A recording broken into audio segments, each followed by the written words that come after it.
안녕하세요. 조금 특별한 동생을 둔 남자입니다. 제 동생에겐 경증 지적 장애가 있습니다. 그런 동생을 책임질 사람이 저밖에 없었기에 전 정말 고되고 힘겨운 나날을 보내야 했죠. 그래도 저는 포기하지 않고 동생과 이 냉정한 세상을 열심히 헤쳐나갔는데요.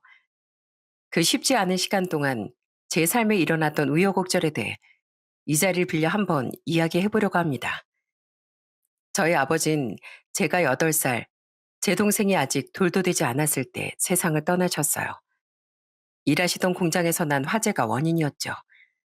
늘 제게 다정하고 멋진 존재였던 아버지의 갑작스런 부재는 저와 제 동생의 인생을 크게 뒤흔들어 놓았어요. 망할 거. 어떻게 지 자식들을 버리고 혼자 살겠다고 도망을 가? 이 천벌 받을 거. 어머닌 아버지가 돌아가신 지 3달도 채 안 돼요. 저와 동생을 버리고 도망을 갔습니다. 살던 집 전세금까지 전부 뺀 뒤 저와 동생을 할머니 집 앞에 데려다 주곤 사라져버린 거죠. 동생을 품에 안고 짐가방 하나와 함께 자신의 집 문을 두드린 절 본 순간 할머니는 거의 뒤로 넘어가실 뻔했어요. 시장에서 장사를 하며 생계를 이어가던 할머니는 그때부터 저희 남매를 보살펴 주셨습니다. 하지만 손주들을 부양하던 할머니 앞엔 계속해서 위기가 닥쳐왔어요. 저 정신 지체요? 아니 그냥 애가 말이 좀 느리고 내성적인 게 아니었다고요? 네, 5살이나 된 애가 아직도 배변 실수를 하는 건 정상이 아니에요. 그런데 아이 부모님은 따로 없으신 거예요? 예, 제가 손주들을 혼자 키우고 있습니다. 그것만 해도 힘든데 애가 장애까지 있다니 이걸 어쩌면 좋답니까? 동생은 5살 때 정신지체 3급, 그러니까 지금 말론 경도 지적장애 판정을 받았습니다. 할머니는 동생이 그냥 다른 애들보다 좀 느리고 감정 표현도 서툴며 내성적인 아이인 줄로만 아셨는데요.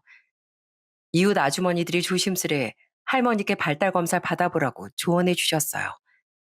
그래서 대학병원에 가봤더니 그런 청천벽력 같은 진단을 받게 된 거죠. 다연아, 할미랑 학교 가자. 자, 신발 스스로 신어봐. 뭐든 혼자 해버릇해야 이 험한 세상을 살아갈 수 있지. 옳지, 잘한다. 할머니는 정말 힘들게 저와 동생을 키워주셨습니다.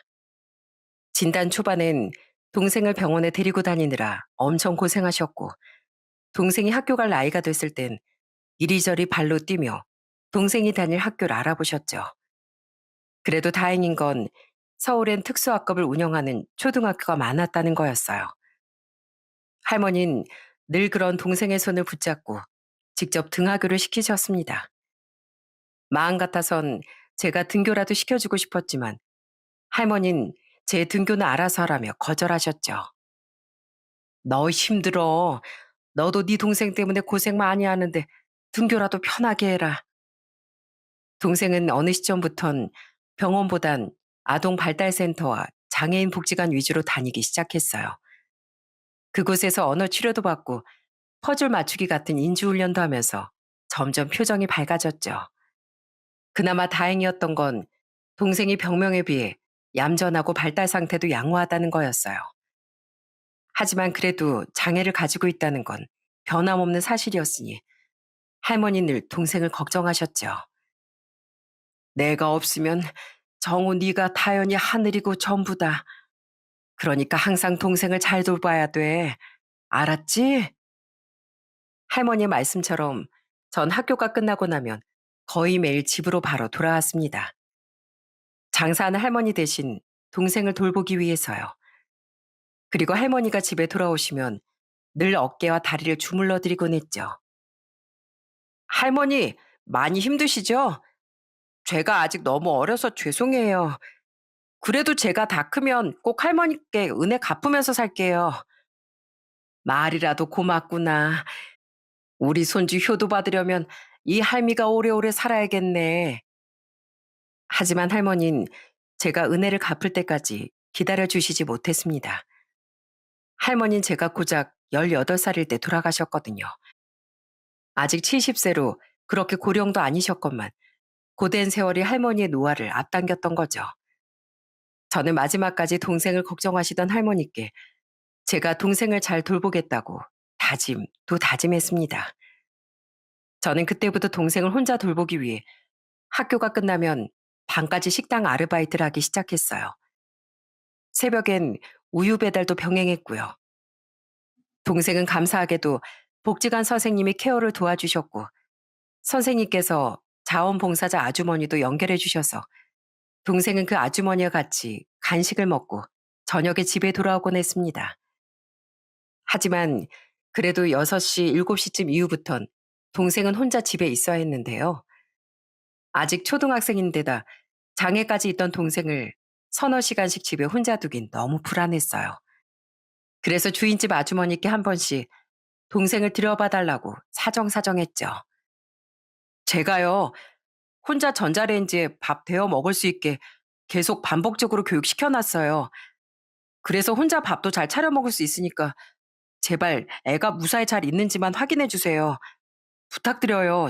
죄송해요. 아주머니가 귀찮다고 하실 때마다 전 선물, 간식거리 등을 사다 드리며 최대한 굽신거렸습니다. 그 아주머니가 전세 보증금을 올려달라고 하는 바람에 우린 제가 21살 땐 다른 전셋집으로 이사를 가야 했었죠.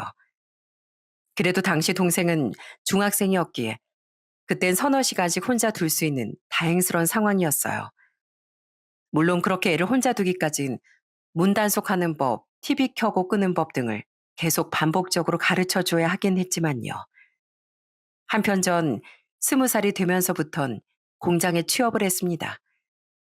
그 외에도 남는 시간엔 공사 현장에 나가고 택배 물류센터 일도 했었죠. 한푼이 아쉬워 전단지 아르바이트도 하고 진짜 잠도 거의 자지 않고 일할 땐 유흥주점 웨이터로도 일했었어요. 어? 지금 몇 시예요? 저 가봐야 돼요. 제 동생이 집에 혼자 있거든요. 그때 제가 너무 과로한 탓에 코피를 자주 흘리다 한 번은 쓰러지기까지 했습니다. 그런데도 응급실에서 깨자마자 제일 먼저 든 생각은 동생 걱정이었죠. 그 정도로 제 삶엔 정말 동생 하나밖에 없었어요. 이후 전 동생 때문에 미루고 미루던 국방의 의무 문제에도 결국 직면해야 했습니다. 당시 동생은 고등학교를 다니고 있었는데 당장 생계 능력이 없는 동생을 두고 2년 넘는 시간 동안 떠나 있을 수가 없더라고요. 제가 장애가 있는 미성년자 동생을 혼자 부양하고 있어요. 제발 어떻게 방법이 없을까요? 저는 사정을 하며 여기저기 방법을 알아봤습니다. 다행히 전 공익으로 대체 복무를 할 수 있었죠. 하지만 문제는 복무를 하는 동안엔 다른 일을 할 수가 없었다는 거예요. 그래도 살아있으니 저는 몰래 몰래 일당을 현금으로 받을 수 있는 막노동을 뛰었었는데 얼마 안 가 걸려서 징계를 받아야 했습니다. 얌마, 사정은 알겠지만 안 되는 건 안 되는 거야. 그럼 어떡해요? 저랑 동생은 굶어 죽으라고요? 정말 눈물이 나더라고요. 안 되는 거야 알고는 있었지만 우리 같은 사람은 그냥 굶어 죽으라는 건지 너무 막막하고 원망스러웠죠. 그래서 전 식비라도 아끼려 최대한 안 먹는 길을 택했습니다. 다행히 점심은 근무하며 구내 식당에서 무료로 먹을 수 있어 저는 그 한 끼로 하루를 버텨냈습니다. 그것마저도 조금만 먹고 나머지 몰래 싸와서 저녁엔 동생을 줬고요. 그런데 언제부턴가 동생도 밥을 잘 안 먹는 거예요. 다 차려놨는데 왜 안 먹어? 오빠도 안 먹잖아. 우리 돈 없잖아. 내 밥 오빠가 먹어. 난 배 안 고파. 오빠가 배고파. 정말 눈물을 주체할 수가 없더라고요. 경증 장애인이라고 해도 아무것도 모를 줄 알았건만 동생도 제 희생을 알고 있었던 겁니다. 동생도 제게 미안해하며 제게 자신의 밥을 양보해 주려고 했던 겁니다. 그런 동생의 저를 향한 애정은 제게 그 힘든 시간을 버티게 해주는 큰 힘이 되어 주었죠. 그렇게 힘든 시절을 지나 다시 사회로 돌아온 전 다행히 이번엔 사무직에 취업할 수 있었어요. 한편 동생은 3년의 고등학교 생활을 마친 뒤 전공과라는 2년짜리 과정을 거치게 됐죠. 전공과는 당시 생긴 지 얼마 안 됐던 과정이었는데 지적장애 학생들에게 직업훈련과 생활기술을 가르쳐주는 과정이었어요. 그 과정을 거치면 동생이 자립하기 한결 쉬워질 거라는 선생님의 말에 그저 너무 감사할 따름이더라고요. 동생에겐 그 과정이 스스로 설 수 있는 첫걸음이었던 겁니다. 오빠, 나도 졸업하면 돈 벌 수 있대. 오빠처럼. 그러니까 선생님이 열심히 배우라고 그러셨어. 이젠 나도 오빠한테 짐 아니야. 네가 나한테 왜 짐이야. 살아갈 힘의 원천이지. 원천이 뭔데? 아, 네가 오빠가 살아가는 이유라는 거야. 그러니까 그런 생각하지 마, 다연아. 알았지? 그럼 이 오빠 속상해. 저는 여전히 투잡, 쓰리잡 혹은 일을 4개까지 뛰며 돈을 모으고 동생을 돌봤습니다. 그런 동생은 정말 졸업 후 한 공공기관에 취업을 할 수 있었어요. 동생이 첫 출근을 하던 날, 저는 회사의 양해를 구한 뒤 직접 동생의 출근길을 지켜봤죠. 나 혼자 갈 수 있어. 물가에 애 내놓는 부모 심정이어서 그래. 오빠가 안심하려고 그런 거니까 얼른 가자. 네가 대중교통 타고 잘 출근할 수 있는지 오빠가 따라가면서 지켜봐 줄게. 다행히 집에서 버스 한 번만 타면 갈 수 있는 곳이었기에 동생은 어렵지 않게 출퇴근을 할 수 있었어요. 그제야 제 마음속 무게가 조금이나마 덜어지는 느낌이었어요. 동생이 제게 짐이었다기보단 혹시 제게 무슨 일이 생기더라도 동생이 혼자 살아갈 수 있겠구나 하는 안도감이 들었던 거죠. 전 그때부터 다른 일을 줄이고 회사만 다니며 자격증 공부를 하기 시작했습니다. 자기 개발을 해야 고졸이라도 더 좋은 회사로 높은 연봉을 받고 이직할 수 있을 것 같아서요. 그렇게 꾸준히 노력한 결과 전 정말 전보다 더 좋은 조건으로 괜찮은 회사에 이직할 수 있었죠. 중소기업이긴 했지만 탄탄하고 직원 수도 많은 회사로요. 그렇게 동생도 저도 직장 생활을 하고 있는데 어느 날 동생이 생각지도 못한 감동을 주더라고요. 다연아, 아침부터 뭐해? 도시락 싸. 오빠 거. 뭐? 내 거? 어, 나 연습 많이 했어. 나도 오빠 위해서 이런 거 해주고 싶어. 복지관 선생님한테 전화했어. 그래서 오빠 도시락통 사는 거 도와주셨어. 동생은 서툰 솜씨로 제게 도시락을 싸주고 있었던 겁니다. 당시 동생은 꾸준한 교육 덕에 밥솥으로 밥을 하고 간단하게 불을 쓰는 요리도 할 수 있었거든요. 동생은 아직도 연락하고 있던 복지관 선생님께 도움을 청했던 모양이더라고요. 자신도 절 위해 뭐라도 해주고 싶어 하던 동생의 마음에 제 눈가가 뜨거워졌죠. 늘 제가 돌봐줘야만 하는 아이라고 생각했으니까요. 그 뒤 동생은 정말 하루도 빠지지 않고 제 출근길에 도시락을 싸줬습니다. 물론 너무 복잡한 음식은 하기 힘들었기에 반찬은 구운 햄, 달걀 후라이, 볶은 김치 등 종류가 제한적이었지만 전 그게 하나도 지겹지 않았어요. 동생의 마음과 정성만으로도 그 도시락은 어떤 진수성찬보다 값졌으니까요. 그렇게 전 동생과 함께 때론 울기도 하고 웃기도 하며 돌아올 수 없는 소중한 시간을 살아갔습니다. 저는 결혼 생각도 아예 없었어요. 이제 동생은 복지관이나 시설의 약간의 도움을 받으면 충분히 자립할 수도 있었지만 그래도 동생 혼자만 살아가게 두기엔 마음이 영 놓이지 않았기 때문이었죠. 왜냐면 동생에겐 제가 전부였으니까요. 오빠, 오빤 결혼 안 해? 빨리 결혼해. 동생은 그런 제 마음도 모르고 제게 결혼 이야기를 꺼내곤 했습니다. 하지만 정작 동생이 아니라 제가 동생의 마음을 몰라줬었다는 걸 전 어느 날 알게 됐어요. 당시 전 소개로 만났던 여자친구와 연애 중이었습니다. 여자친구는 피아노 학원을 운영하던 강사였는데요. 저와 달리 어느 정도 여유 있는 집안의 딸이었던 여자친구는 20대 시절엔 유럽으로 유학까지 다녀온 유학파였죠. 애초에 전 결혼 생각이 없어 소개팅을 할 생각도 없었는데 친구가 하도 사정사정해서 대타로 나간 자리에서 만난 사람이 바로 여자친구였어요. 죄송합니다. 민선 씨 너무 좋은 분이지만 또 뵙긴 어려울 것 같아요. 솔직히 그날 저도 여자친구에게 호감이 생겼습니다. 사람 자체에서 풍겨나오는 기운이 너무 선하고 고왔거든요. 하지만 전 결혼 생각이 없었기에 정중하게 먼저 애프터 신청을 해준 여자친구의 제안을 거절했었는데요. 그런데도 여자친구는 제게 계속 연락을 해오더라고요. 그래서 전 솔직히 사정을 이야기했어요. 저에겐 지적 장애를 가진 여동생이 있어요. 그래서 결혼도 누굴 만나게 해도 적당한 상황이 아닙니다. 그날은 대타 부탁을 받고 하는 수 없이 나갔던 거고요. 민선 씨가 좋은 분인 건 알고 있지만 제 사정이 이렇습니다. 그러니까 저 말고 다른 좋은 분 만나셨으면 좋겠어요. 그런데도 여자친구는 그래도 괜찮다며 계속 제게 다가와 줬습니다.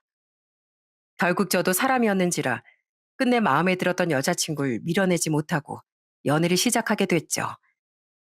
연애라는 내내 정말 전 꿈만 같은 시간을 보냈어요.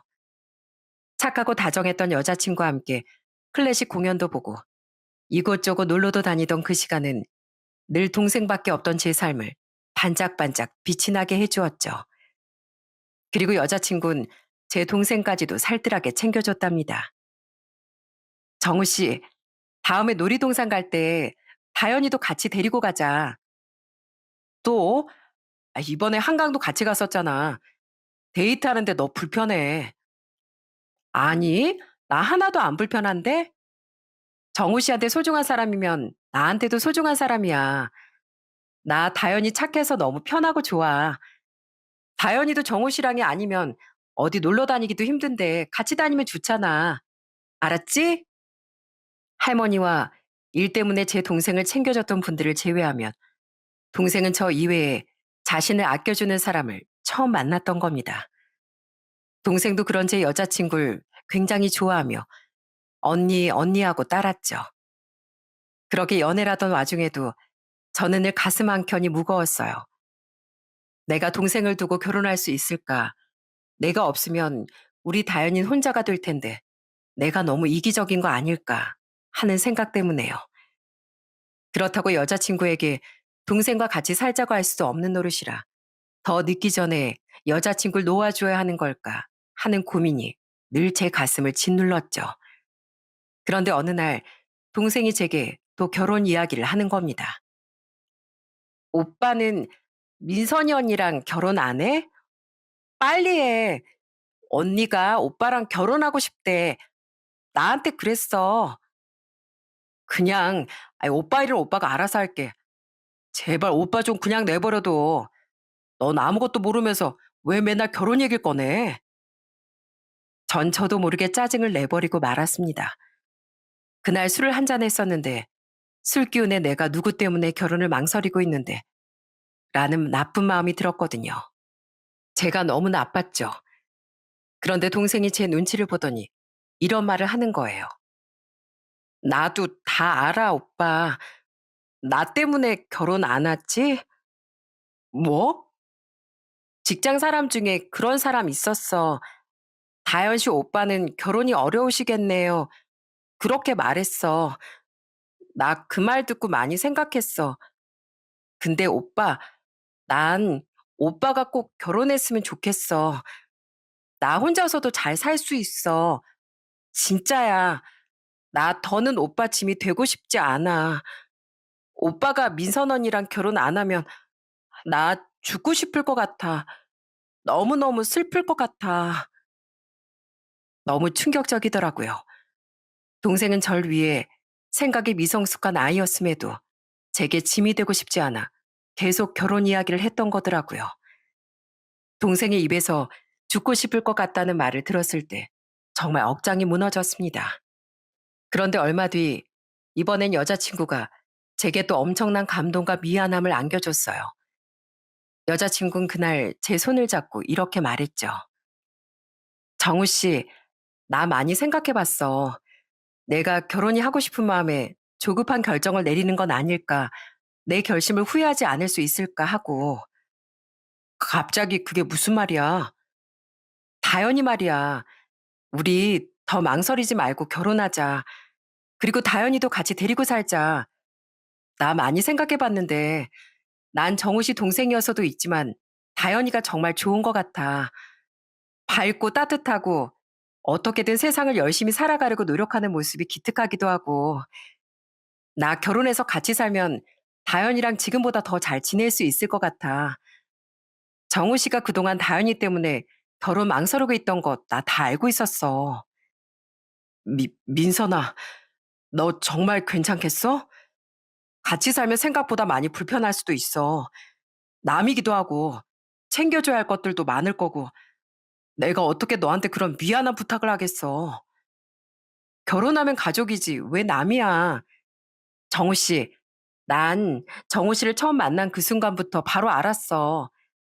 아, 이 사람이 바로 내가 평생 찾던 내 짝이구나 하고.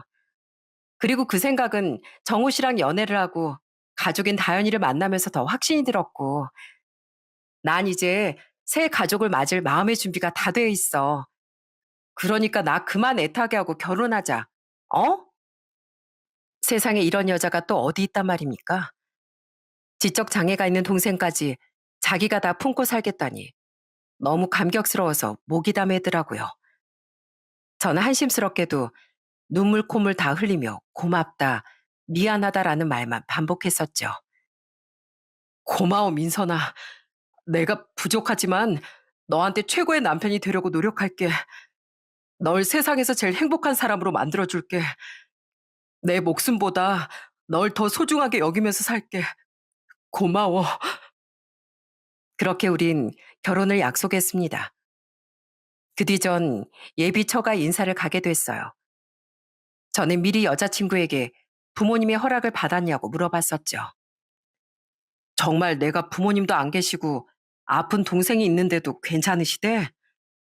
당연하지. 우리 부모님도 정우 씨 만나길 고대하고 계셔. 여자친구는 이렇게 대답해주긴 했지만 그래도 전 긴장된 마음으로 열심히 고른 양주와 한우 세트를 들고 예비 처가에 방문했어요. 어서 오세요, 형부. 환영해요. 예비 처제와 예비 장인어른은 밝은 웃음으로 절 맞아주셨죠.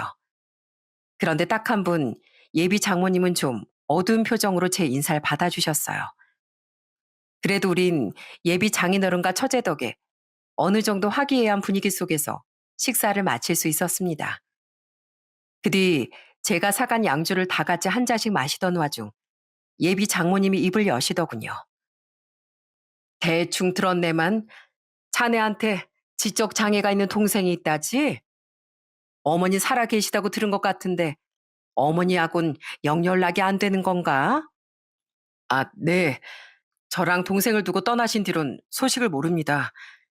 원망 때문에 저도 굳이 찾을 생각은 안 했었고요. 에휴, 그럼 진짜로 자네 동생한텐 자네밖에 없겠구만. 집에 그런 사람이 있으면 가족이 얼마나 고생을 하는 법인데. 우리 민선이 앞날에 고생길이 훤하네, 훤해. 엄마, 왜 그런 말씀을 하세요? 이미 다 끝난 이야기잖아요. 아이, 너한테나 끝난 얘기지. 네가 하도 저 청년이 좋다고 고집을 피우길래 우선 결혼하라고 대답은 했다만 내가 네 걱정에 참이 안 와, 참이. 그리고 막상 이렇게 보니까 더 마음이 안 내키는 거 어쩌라 말이니. 내가 널 장녀라고 얼마나 금이 오기야 귀하게 키웠는데. 정말 당황스럽더군요. 분위기를 보아하니 여자친구는 예비 장모님의 반대에 거듭 부딪혔던 모양이더라고요. 그래도 끝내 여자친구의 고집에 예비 장모님께서 한 발 물러나 주신 것 같은데 장모님은 막상 절 보니 못마땅함이 치밀어 오르신 것 같았어요. 예비 장모님께선 벌컥벌컥 냉수를 들이키셨습니다. 그리고는 제게 계속 말씀을 이어가셨죠. 기왕 이렇게 말 나온 거 내 솔직하게 말하겠네. 난 자네 같은 사람한테 우리 민선이 주기 싫었어. 아니, 솔직히 지금도 싫래. 자네 부모님도 안 계시고 모친도 양심을 판 말아 드신 분 같은데 자네 본성이 어떤 사람일지 어떻게 아나? 아이 막말로 자네가 과거에 깡패짓을 하거나 사기꾼 같은 거였을지 누가 아냔 말이야. 돈 없어서 교육도 제대로 못 받았을 텐데. 여보 그만해. 당신 지금 말이 너무 심해. 내가 뭐 내 집에서 내 입 가지고 말도 못해? 그래, 뭐 자네가 어떤 사람인지까진 다 양보해서 넘어간다 치자고. 근데 난 우리 민선이가 자네 동생까지 데리고 사는 꼴 정말 보기 싫래. 그러니까 정 결혼하고 싶으면 자네 동생 요양원이나 국가시설 같은 데 맡기는 게 어떤가? 그럼 내가 자네를 사이로 인정해 주겠네. 어떤가? 그 정도는 할 수 있지? 우리 민선이 데려가려면 그런 짐 정도 내려놓고 올 수 있잖아. 기가 막히더라고요. 물론 예비 장모님의 마음은 이해를 했습니다. 딸이 뻔한 고생길을 앞두고 있는데 당연히 걱정이 되셨겠죠. 그럼 반대만 하시면 되지. 어떻게 제게 동생을 버리라는 말을 하실 수 있습니까? 예비 장모님의 말은 제 동생을 버리고 제 행복만 찾으라는 말과 다를 바 없었어요. 그런 예비 장모님의 말에 여자친구와 다른 가족들도 크게 놀랐었죠. 전 한숨을 크게 쉬었습니다. 그리곤 최대한 차분하게 제 생각을 정리해서 말씀드렸어요. 어머님, 애지중지 키운 맏딸을 저처럼 부족한 사람에게 보내기 싫으신 마음 충분히 이해합니다. 민선이가 얼마나 좋은 사람인지 저도 잘 알고 있으니까요. 그럼에도 불구하고 민선이를 욕심냈던 건 제가 조건은 좀 부족해도 민선이에게 좋은 남편이 되어주고 싶다는 진심을 가지고 있었기 때문이에요. 저요, 비록 주어진 상황은 불우했어도 남에게 부끄러울 짓은 하지 않고 살았습니다. 저는 제 젊음, 제 시간을 모두 바쳐 지금에 이르른 제 자신이 부끄럽지도 않고 자랑스러워요. 뭐, 그래서 지금 자네가 좋은 사람이니 그냥 결혼시켜달라. 뭐 이런 말이라도 하려는 건가? 아닙니다. 부모님이 반대하시는 결혼을 멋대로 진행할 수는 없죠. 제 고집만 내세우면서 귀한 집 딸을 데려다 고생시키는 것도 해서는 안 될 행동이고요. 다만 전 어머님께서 그렇게 함부로 대해도 되는 하찮은 사람이 아니라는 걸 말씀드리고 싶었습니다. 뭐? 기가 막혀서 정말. 언제 아시겠지만 그래도 제가 항상 당당하게 살아가야 하늘에 계신 저희 할머니께서 속상해하지 않으실 것 같습니다. 그리고 제 동생이요. 제게 짐 아닙니다. 비록 장애를 가지고 태어났지만 그래서 제가 세상에 수도 없이 허리를 굽히고 자존심 다 버려가면서 돌봐주어야 했던 아이지만 결코 제게 짐이 아니었어요, 제 동생. 동생의 이야기를 꺼내니 콧잔등이 시큰해지더군요. 저는 눈물을 흘리지 않으려 참고 또 참으며 계속 말했어요. 물론 때로는 동생을 혼자 부양하는 게 너무 버거워서 다 포기하고 싶을 때도 있었습니다. 솔직히 동생을 데리고 하늘에 계신 할머니 아버지 곁으로 가버릴까 이런 무서운 생각도 한 적이 있었어요. 그런데요, 그런절 살게 해준 사람도 바로 제 동생이에요. 늘 제게 미안해하면서 저를 위해 자기 장애를 극복해내려고 애를 쓰던 동생의 모습이 제게 힘을 주었거든요. 악착같이 일을 배우고 어떻게든 자립하려고 하는 모습이 전부 저를 위한 노력이었다는 걸 아니까 그런 동생을 짐처럼 여겼던 제 자신이 부끄러워지더라고요. 과거에 힘들었던 시간들이 머릿속에 주마등처럼 스쳐 지나가더라고요. 그 기억들은 결국 제 눈에서 기어코 눈물을 흘려보냈지만 저는 말을 멈추지 않았죠. 제 동생이요.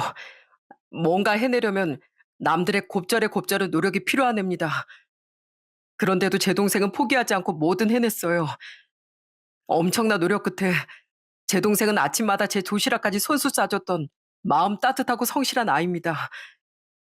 제가 돈이 없다고 굶으면 자기 밥을 저한테 먹으라고 주면서 자기가 굶으려고 했던 속 깊은 아이예요. 지적 장애가 있는 앤데도요. 자기 때문에 제 인생이 멈추는 게 싫다면서 계속 제게 결혼하라고 자긴 혼자 살 수 있다고 종용했던 애입니다. 우리 다현이가요. 어디 더해보게. 네, 제 동생 조금 도움을 받으면 스스로 자립해서 살 수도 있을 만큼 그렇게까지 상태가 심각한 애가 아니에요.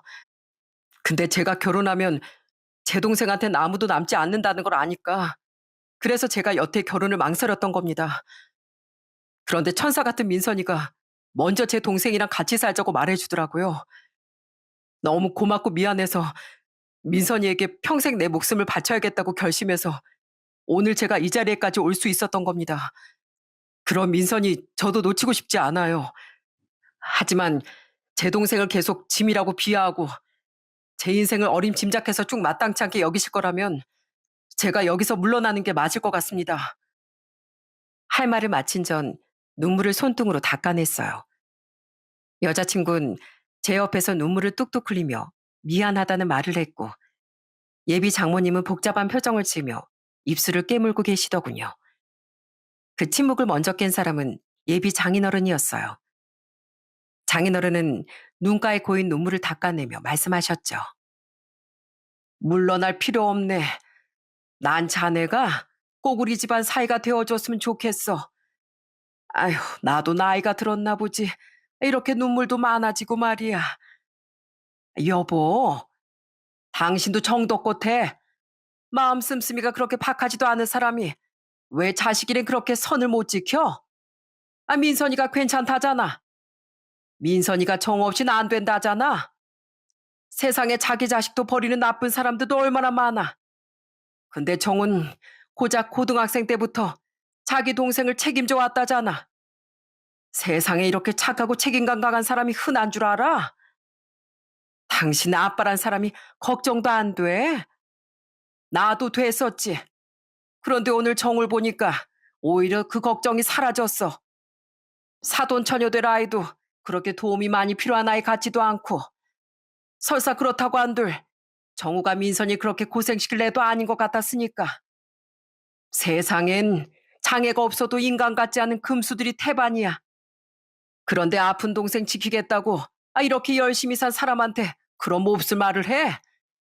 그런 사람이 진짜 백인 거야. 왜 그 나이 먹도록 그걸 몰라? 부끄러운 줄 알아 당신? 예비 장인어른은 제 편을 들며 오히려 예비 장모님께 호통을 치셨습니다. 그리고 여자친구와 예비 처제 또한 예비 장모님에게 화를 내더라고요. 엄마, 정말 너무하세요.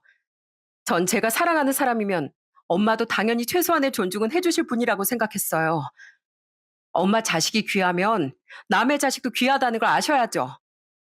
저는요, 정우 씨 없으면 못 살아요. 엄마가 이렇게 계속 정우 씨한테 무리하게 굴면 저 엄마 진짜 안 볼 거예요.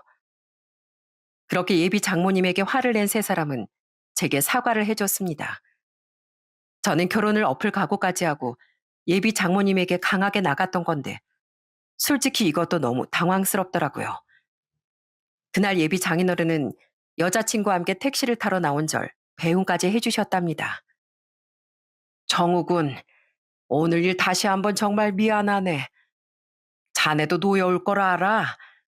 그래도 내가 이렇게 사과하고 앞으로는 다시 이런 일 없게 할 테니까 부디 이 결혼 계속 진행해 주지 않겠나?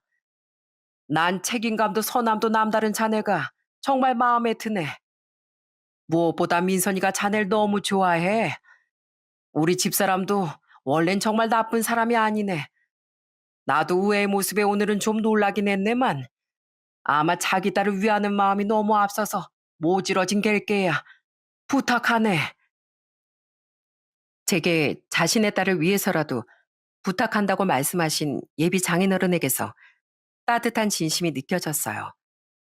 제 여자친구는 예비 장인어른이 먼저 집으로 들어가신 뒤에도 눈물을 그치지 못하며 제 손을 잡고 애원했어요. 정우 씨, 오늘 마음 정말 많이 상했지. 근데 오늘 같은 일 정말 두 번 다신 없게 할게. 알잖아. 나도 다현이 한 번도 짐이라고 생각해 본 적 없어. 이미 난 다현이를 가족으로 생각하고 있어. 그러니까 나 버리면 안 돼. 어? 나 진짜 정우 씨 없으면 못 살아. 제가 뭐라고 이렇게까지 절 붙잡아주는 여자친구에게 너무 미안하고 고마웠습니다. 게다가 그날 집에 도착하니 예비 장모님이 제게 직접 전화를 주셨더군요. 비록 말투는 퉁명스러웠지만 예비 장모님은 제게 사과를 하셨어요. 자네한테 전화해서 사과 안 하면 가만히 안 있겠다고? 가족들이 한 사람도 안 빼고 성하니 내가 별 수 있나? 어쨌든 아까 내가 말이 좀 심했네. 좀 심하게 말해야 자네가 포기할 것 같아서 그랬어. 하지만 난 자네가 여전히 탐탁지 않네. 그렇지만 우리 애가 좋다고 하니 나도 더는 서로 불편해질 말은 하지 않겠네. 다만 앞으로 우리 민선이 눈에서 눈물 나게 하면 그때 나 정말 가만히 안 있을 거야. 네, 알겠습니다. 민선이 눈에서 눈물 나게 하는 일 절대 없을 거예요. 제가 싫으시다는 말씀 머리론 이해해도 상처는 됐지만 그래도 이렇게 사과해 주셔서 감사합니다. 결국 전 예비 장모님의 쌀쌀 맞은 사과를 받아들였어요. 부모로서의 장모님의 마음도 이해는 했던지라 바로 절 진심으로 좋아해 주길 바라는 건 욕심이라는 것도 잘 알고 있었으니까요. 무엇보다 저도 여자친구를 너무 좋아하기도 했고요. 그렇게 전 결혼을 했고 여자친구는 제 아내가 되었어요. 그렇게 결혼하고 약 1년이라는 시간 동안 장모님과 전 굉장히 어색한 사이로 지냈습니다. 처음엔 저도 장모님의 마음이 열리게끔 잘하려고 노력했는데 장모님께서 제게 거리를 두셨거든요. 그래도 전 장모님이 싫지 않았어요. 비록 태도는 차가우셨을지언정 장모님의 내면엔 따뜻함이 있다는 걸 알게 됐으니까요. 곰탕은 이건 바로 끓여 먹고 저것들은 냉동해 뒀다가 나중에 하나씩 꺼내서 먹어. 햄 같은 거 너무 많이 먹으면 몸에 안 좋으니까 적당히 먹고. 알았어, 엄마. 나랑 우리 남편도 음식 잘한다니까. 매번 힘들게 자꾸 반찬을 싸다 줘. 겸사겸사 너 고생하고 사는 건 아닌가 감시하러 오는 거지 뭐. 아유, 힘들긴. 차도 있고 난 주부라 시간도 많은데. 나 그럼 간다. 감사합니다, 장모님. 조심히 가세요. 각, 감사합니다, 사돈 어르신. 장모님은 딸 걱정에 한 번씩 저희 집에 반찬을 가져다 주셨어요. 장모님은 어색하게 감사 인사를 하는 제 동생을 늘 차가운 눈초리로 보고 대꾸도 잘 안 하셨는데요. 이상하게 장모님께서 가져다 주시는 반찬 중에 자꾸 제 동생이 좋아하는 반찬이 늘어가는 거예요. 아는 우연인가 싶어 하던 제게 웃으며 이렇게 말해줬죠. 말했잖아. 우리 엄마 원래 좋은 분이라고. 한 번씩 은근하게 물으셔. 뭘 주로 해먹고 사는지, 아가씨 뭘 잘 먹는지. 우리 엄마가 차가워 보여도 나름대로 아가씨 신경 써주고 계신 거야. 장모님의 속마음을 알게 되니 감사함이 차올랐습니다. 또 장모님은 명절에 제 동생을 보셨을 때도 살갑진 않으셨지만 무심하게 배려를 해주시기도 하셨어요. 장인어른은 제가 없으면 혼자 명절을 보내게 될 동생이 얼마나 쓸쓸하겠냐며 아예 처가로 데려오라고 배려를 해주셨거든요. 제 동생은 늘 자신에게 쌀쌀 맞았던 장모님의 눈치를 봤는데 장모님은 퉁명스럽게 이렇게 말씀하시더군요. 눈치 보면서 밥 먹으면 급체해. 아, 명절에 응급실 비용이 얼마나 비싼데. 꼭꼭 씹어서 천천히 먹어. 말이야 퉁명스러우셨지만 그 속에 든 제 동생을 향한 배려심은 잘 느낄 수 있었습니다. 그런 분을 제가 어떻게 싫어할 수 있었겠어요? 그리고 결혼한 지 1년쯤 지났던 어느 날부터 제 동생과 절 향한 장모님의 태도는 완전히 바뀌었어요. 장모님은 그날도 저희 집에 반찬을 가져다 주러 오셨었는데 그날 동생이 떨리는 손으로 장모님께 편지를 한 통 건네더군요. 사돈 어르신, 이거 읽어주세요. 웬 편지야? 장모님은 그 자리에서 바로 편지를 읽지 않고 의아한 듯 가지고 나가시더군요. 그리고 그날 저녁 장모님은 저와 아내를 처가로 잠깐 부르셨어요. 외출했던 처제를 제외하고 그날 저와 아내, 장인어른과 장모님은 한 자리에 모였어요. 장모님은 우신 듯 눈이 조금 부어 계셨는데 우리에게 제 동생이 준 편지에 대한 말을 꺼내셨죠. 사돈 처녀가 나한테 편지로 자기가 장애가 있어서 죄송하다고 썼더라고. 자기가 자네랑 민선이에게 짐이 되지 않도록 더 노력할 테니까 자네를 미워하지 말라고 했네. 우리 오빠 착한 사람이에요. 사돈 어르신이 해다 주신 반찬도 저는 안 먹겠습니다. 다 세연이 먹으라고 주겠습니다. 그러니까 저희 오빠 미워하지 말아주세요. 죄송합니다. 감사합니다. 이게 사돈 처녀가 썼던 편지 내용이었어. 내가 어른으로서 어찌나 미안하고 민망하던지 사돈 처녀가 계속 내 눈치를 봤었나 봐. 난 사돈 처녀를 미워해서 차갑게 대했던 게 아닌데. 동생의 편지를 직접 읽어보니 장모님의 말씀대로 동생의 마음이 한자 한자 정성스레 적혀 있더라고요. 그 편지지엔 장모님 것인 것 같은 눈물 자국도 군데군데 보였고요. 저 또한 저를 위한 동생의 마음에 눈물이 나더라고요. 그리고 장모님은 우리에게 놀라운 말을 해주셨답니다. 내가 사실 우리 가족들한테도 말하지 않은 일이 하나 있었네. 사실 나한테도 사돈 처녀랑 비슷한 동생이 하나 있었어. 남동생이었는데 심한 자폐를 앓고 있었지. 뭐? 당신한테 그런 동생이 있었다고? 난 금시 초문인데 우리 친정엄마가 절대 말하지 말라고 신신당부를 하셨거든. 그런 정신증은 유전도 되는 건데 당신이랑 이 집안에서 내 동생의 존재를 알게 되면 결혼을 반대할 거라고. 내 동생은 딱 20살 때 일찌감치 세상을 떠났어. 그 전까지 가족들이 모두 엄청난 고생을 해야 했고 걘 사돈 처녀랑 다르게 행동도 괴팍했고 지능도 더 낮았거든. 게다가 우리 때만 해도 의료 지식도 별로 없었고 내 동생 같은 앤 괴물, 미치광이 취급받으면서 심할 땐 돌팔매질도 당했었어. 그래서 우린 동생 때문에 이 동네 저 동네 이사까지 엄청 다녀야 했고. 장모님껜 제 동생처럼 정신장애가 있는 동생이 있었던 겁니다. 심지어 시대가 시대였고 제 동생에 비해 상태도 심했던지라 가족들이 정말 피눈물을 흘리며 고생을 해야 했다고 하시더군요. 동생이 세상을 떠났을 때 얼마나 잔인한 일이 일어났는 줄 아나? 가족들이 슬퍼서가 아니라 기뻐서 눈물을 흘렸네. 물론 슬픔도 있었겠지만 다들 동생이 일찍 세상을 떠난 걸 아쉬워하지 않았어.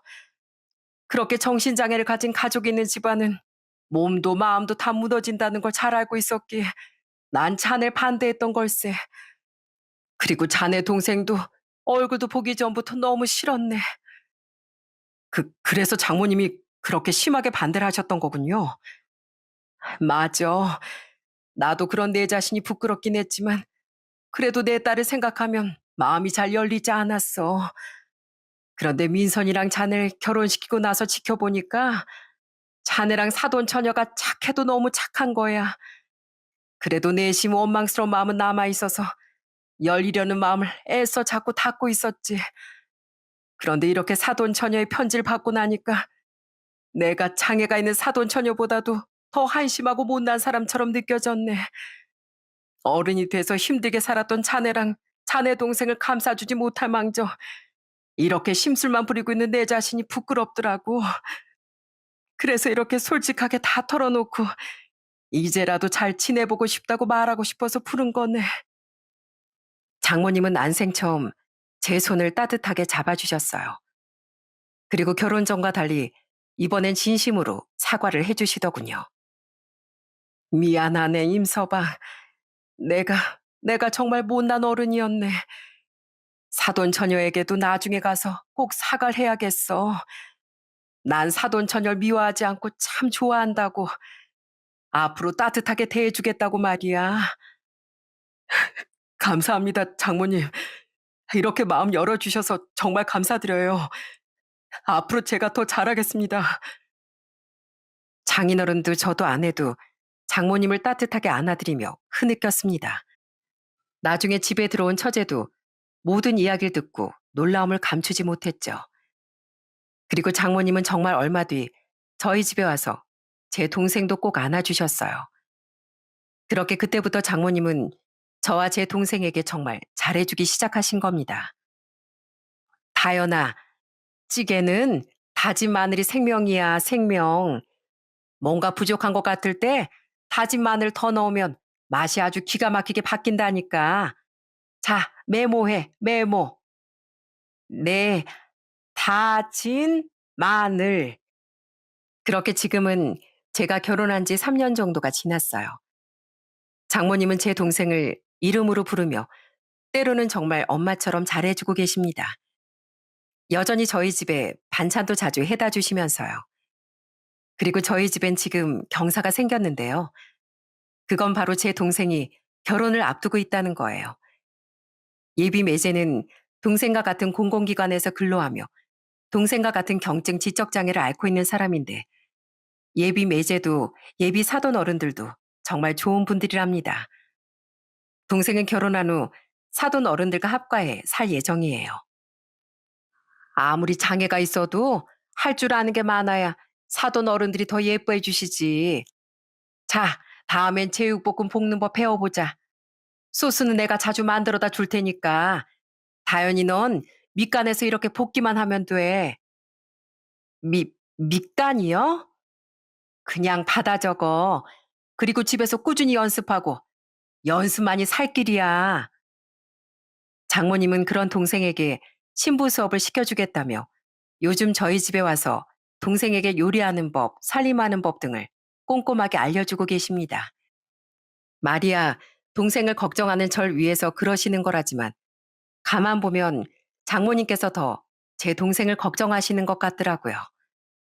그리고 감사하게도 장인 장모님께선 제 동생의 결혼식 때 혼주석에 앉아주겠다고까지 하셨어요. 그래도 가족으로 산 세월이 3년인데 우리가 그 정도 해줄 수 있는 사이는 되잖아. 그러니까 타연아, 우리 이따가 신부 입장 연습 좀 해보자꾸나.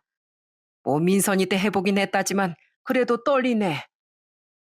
심지어 장인어른은 제 동생의 손을 잡고 입장까지 해주기로 하셨어요. 아직 제 동생 결혼까진 3달 가까이 남았는데 장인어른은 벌써부터 신부 입장 연습도 하고 계세요. 그런 장인어른의 손을 잡고 맑게 웃고 있는 동생을 보니 괜히 눈물이 앞을 가렸죠.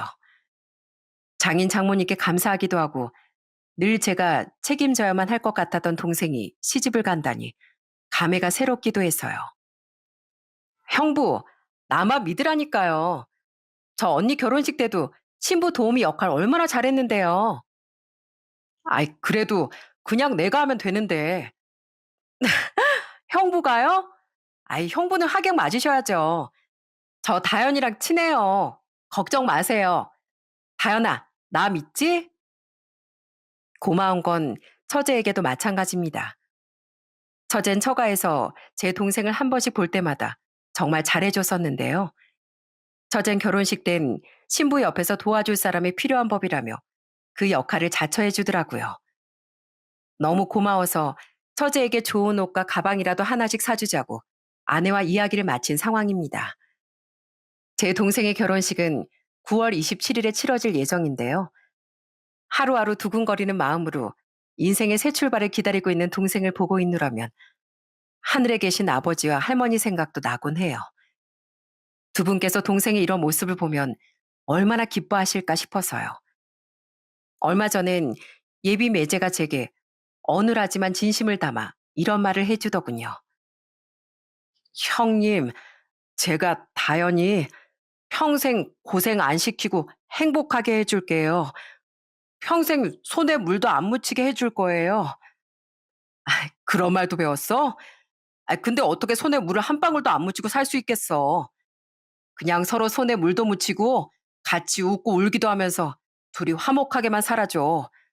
그거면 난 더 바랄 게 없어. 고마워, 박서방.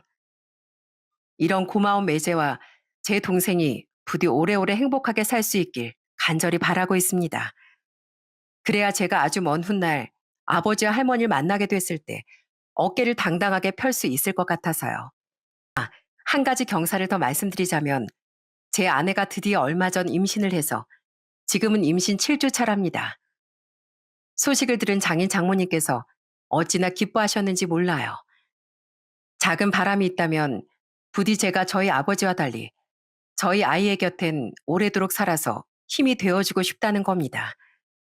그렇게 전 좋은 아빠로서 제 동생에겐 여전히 좋은 오빠로 천사 같은 아내에겐 든든한 남편으로서 마지막으로 제 또 다른 부모님과 같으신 장인 장모님께는 효자 같은 사이로서 제 미래를 열심히 살아가려고 합니다. 여러분, 저는 저처럼 힘겨운 나날을 보내고 계신 분들께 응원의 말씀을 드리고자 이 사연을 보내게 됐어요. 남들보다 더 열악한 상황에 처하거나 아픈 가족을 보살피는 일이 얼마나 힘든지 저도 잘 알고 있습니다. 때로는 모든 걸 놓아버리고 싶을 정도로 좌절스러운 순간도 있으시겠죠.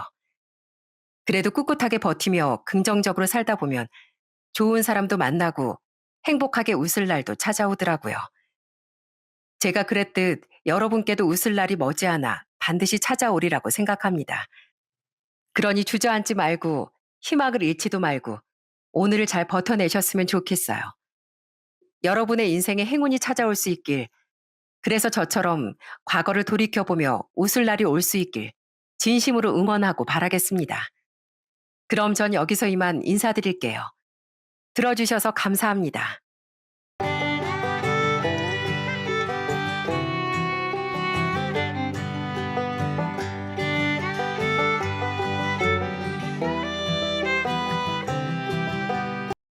안녕하세요.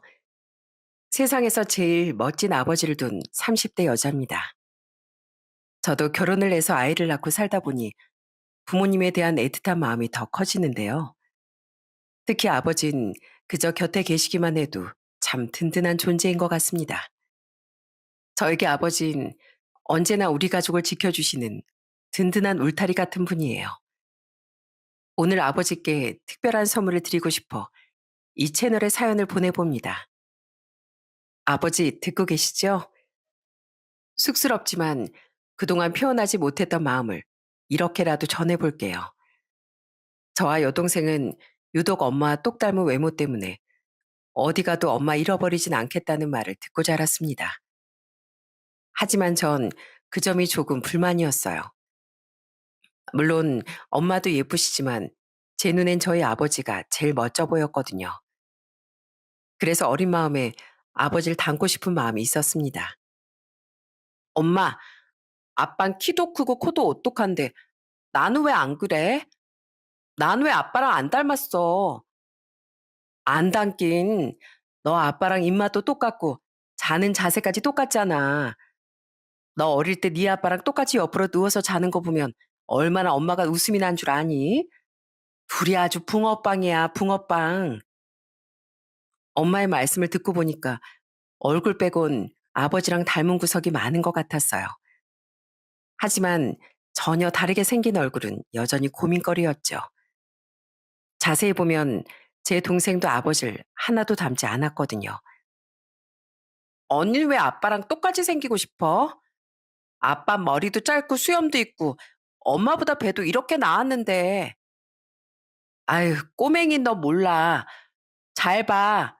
엄만 키도 작고 코도 작잖아. 나도 너도 그렇고. 아, 우리가 아빠를 닮았으면 얼마나 좋았을까? 그러다 제가 초등학교 3학년이 됐을 때 아버지와 전혀 닮지 않았던 이유를 알게 되었어요. 주연아, 이리 와서 앉아봐. 오늘 엄마 아빠가 너한테 꼭 중요하게 해줄 말이 있어. 이젠 너에게 이 이야기를 들려줄 때가 된 것 같구나. 그래, 우리 딸. 아빠가 오늘 주연이한테 해주고 싶은 얘기가 있어. 우선 이야기 전에 우리 딸한테 꼭 해주고 싶은 말이 있단다. 아빠는 어떤 상황이 와도 우리 딸들, 그리고 네 엄마를 세상에서 제일 사랑해. 그거 하나만큼은 꼭 알아줬으면 좋겠다. 전 대체 무슨 얘기를 하려고 이렇게 진지하게 말씀하시나 궁금했습니다. 그리고 부모님이 가슴에 담아두었던 이야기를 듣고 큰 충격을 받고 말았어요. 사실 아빤 널 낳아준 친아버지가 아니란다. 많이 놀랐지? 주연이 네 친아버진 네가 3살이던 무렵에 큰 병을 앓으셨어. 그리고 그해 겨울 하늘나라로 떠나셨단다. 당시 10살이던 전 아버지가 대체 무슨 말씀을 하시는 건지 머릿속이 하얘지고 아무 생각도 들지 않더라고요. 아버진 연신 제 표정을 살피시며 계속 말씀을 이어나가셨어요. 네가 이제 겨우 유치원 다니고 네 동생 주은이가 막 돌이 지났을 때 네 엄마랑 내가 처음 만났다. 엄마 손을 붙잡고 내게 방긋방긋 웃어주는 널 처음 보는 순간 이상하게 이 아빠 가슴이 뜨거워졌어. 그리고 난 결심했단다. 이 아이들의 아빠가 되어야겠다고. 그리고 그 마음은 단 한 번도 변한 적이 없어.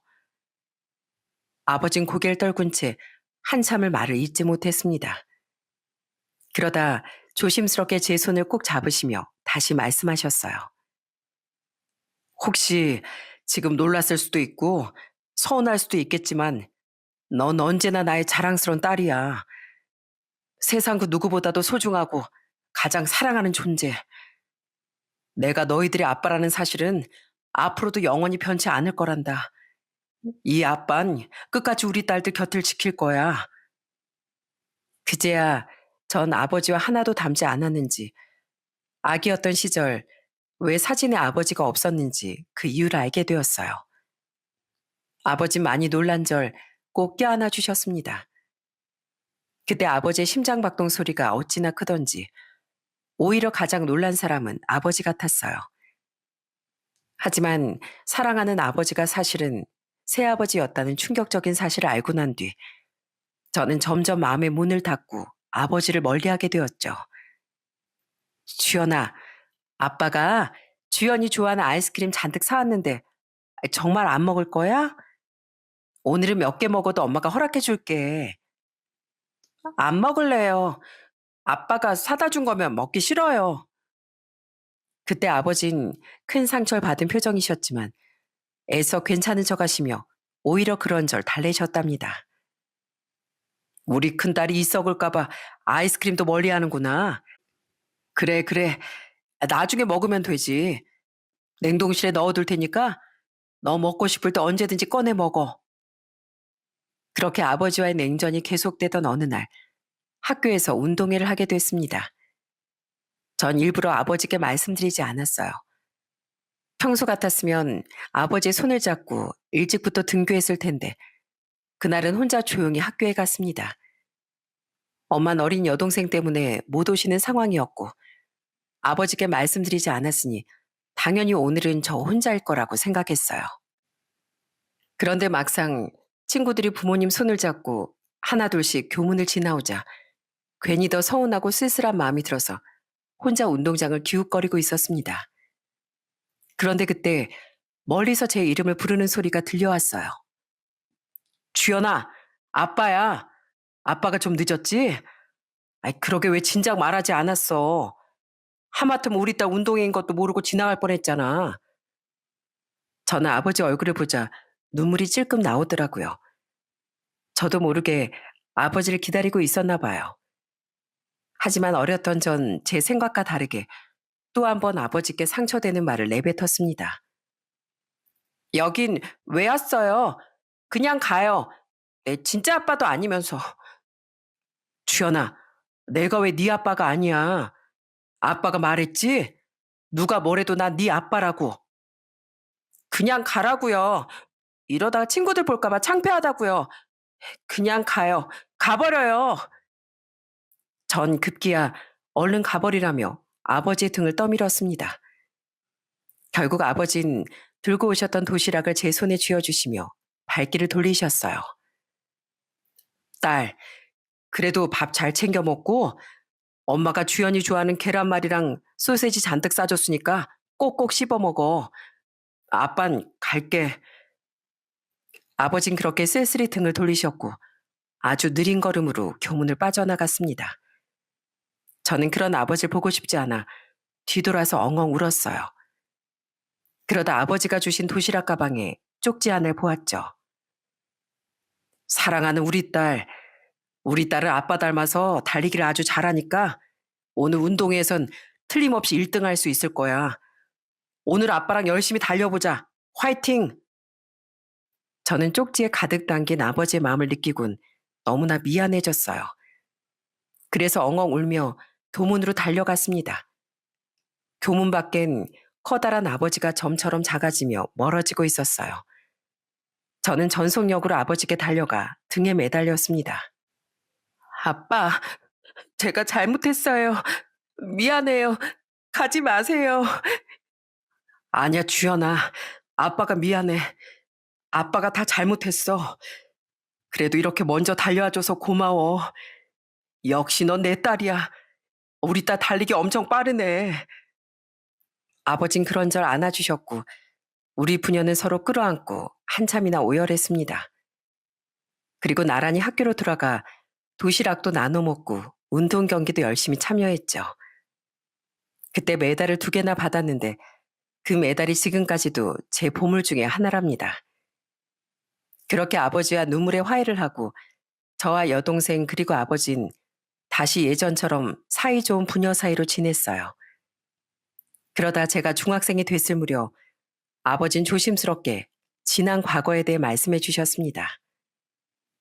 주연아, 사실 이 아빠한텐 너보다 훨씬 나이가 많은 딸이 한 명 있었어. 지금 그 아이가 살아있었다면 아마 큰언니가 됐겠구나. 사실 아버지에겐 사랑하는 아내와 딸이 있었답니다. 불행히도 교통사고로 아내와 딸이 한날 한시에 세상을 떠나게 되었고 아버지 무려 10년 동안 사람 만나는 걸 피하며 혼자 쓸쓸하게 지내셨대요.